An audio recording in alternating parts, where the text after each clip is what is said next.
Now is Nasser Mashni, President of the Australia Palestine Advocacy Network. Good afternoon, Nasser. Good afternoon, Kath.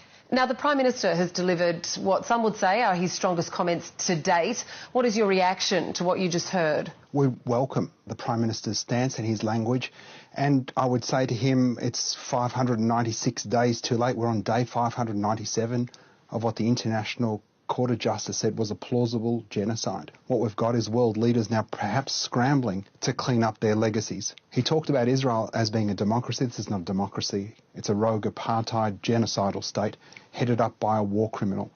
It's time for Australia to do more than just talk about words, but to put things in place like sanctions, like ending two-way military trade and cancelling our contract with Albert Systems that killed Australian aid worker Zomi Francon.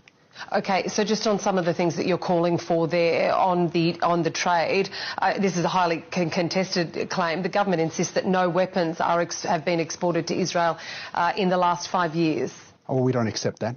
We've seen evidence presented by David Shoebridge and the Greens, Michael West Media, etc. Earlier on this year, we saw a weapon in the hands of an Israeli minister in Gaza that was manufactured in Queanbeyan. Australia is complicit in the weapons trade, in supplying, in supporting this genocide. It's time for us to end two-way military trade. With respect to sanctions on Israel, we know that Australia hasn't signed up to that statement over the weekend. The Prime Minister says it's because the statement was by members of the G7. Is that fair? Well, it's a G7 statement. There's nothing stopping us from going out on our own. There's nothing stopping us from like-minded countries joining. Spain said some stuff. Canada was part of that G7, and we've signed on with Canada previously. Australia needs not to be the last country to enact sanctions against this rogue apartheid state. We need to do the right thing. We took a leadership role in apartheid South Africa. We can take a leadership position in apartheid Israel. We heard there that the Prime Minister said that he communicated his concerns and his criticisms to the Israeli President when he was most recently in Rome. Is that a step that you welcome? Well, the reality is Israel hasn't listened. Our Foreign Minister urged Israel to show restraint in the very early stages. We've called upon Israel. Israel's not listening. It's a rogue state. It's time to treat it that way. And that includes sanctions, it includes recalling our ambassador, expelling the Israeli ambassador, and ensuring that that fugitive, Benjamin Netanyahu, that fugitive war criminal, is held to account in The Hague. What are your observations of the internal pressures that the government is facing over this? I don't imagine there's that much internal pressure. I mean, we welcome former Minister Ed Husick's commentary over the weekend.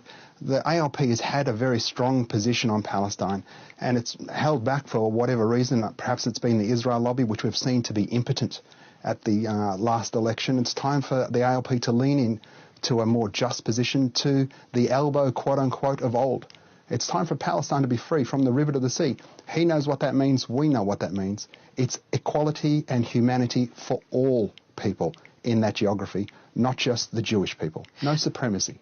Nasser, apart from doing interviews and advocacy work through public media, what more will you do as President of the Australian Palestine Advocacy Network to further your cause and your campaign?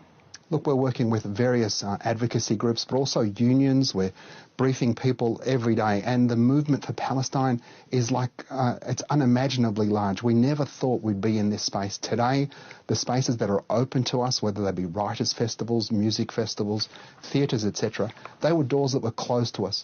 The world is awake now to what Zionism actually is, a racist ideology, a supremacist belief system that elevates one over another. And the space that Israel inhabited on October 6th has disappeared. The milk's been spilt. Israel never gets to go back to being that normal country again.